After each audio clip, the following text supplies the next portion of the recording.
your station for balanced news. Also, allergies versus sinusitis. When you know that maybe it's just the pollen in the air, or it could actually be something a lot more serious. So we got a doctor to break down all the symptoms, what you need to know about that. Very nice. I think a lot of people may have more serious problem than they realize and are just kind of writing it off.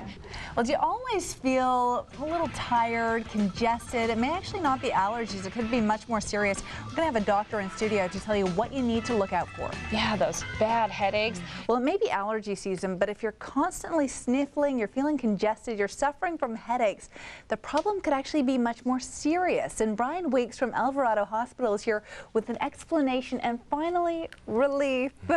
So good to have you here. Thank you, ma'am. We're talking about chronic sinusitis, and I guess the big question for people, how do you know if you're just congested, you got a common cold, you have allergies, versus you have sinusitis? That's a great question. I think that's a hard thing sometimes for patients to understand.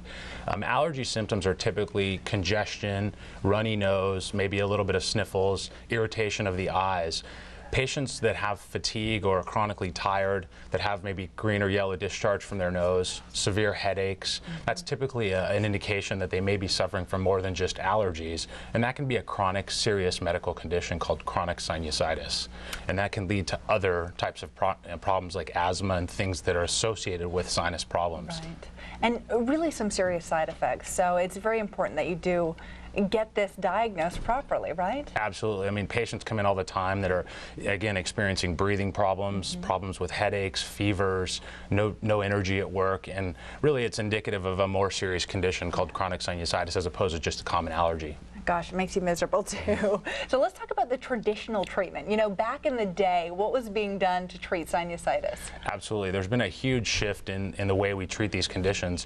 First, it's important to mention that most of these conditions, even sinus problems, are treated first with medications. We always try to give patients medications and appropriate treatment first, but if a patient does not respond to medical therapy, then we would move toward a sinus procedure. Traditional sinus surgeries involved using instruments in the nose to remove bone and cut and remove tissue to try to open block sinus passages. So it was an effective treatment, but quite invasive, with a lot of bleeding and packing in the nose after surgery. Right, and you were just out for days and days. Definitely an extensive recovery period. But now there's a new treatment, and you're actually the very first person to start doing this surgery. You've trained hundreds of surgeons around the country. That's very neat.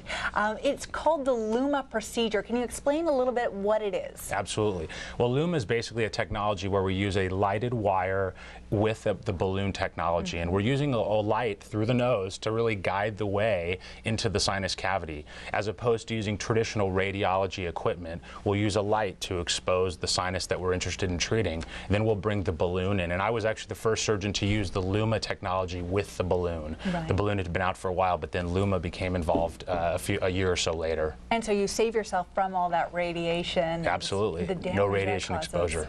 Well, definitely something to look into, and I think we saw some of the pictures. The way you described it, kind of like an angioplasty, but for your sinuses, correct? That's exactly right. Basically what we're doing is we're using a balloon to move the bone, obstructing bone in the sinuses. If the bone is blocking or tissue is blocking the sinus, we're using the balloon to blow up the balloon and move that tissue out of the way. Patients always ask, is this permanent? Well, the studies and the research that's been done shows that this is long-lasting, in fact, as traditional treatments. Wow. Well, obviously, it sounds a lot better than using the scalpel, so I like that. Hey, thank you so much for joining us. Obviously, great information. And if you want to learn more about this procedure, log on to our website, fox6.com. That's where you're going to find a link to Alvarado Hospital, and all the information will be right there.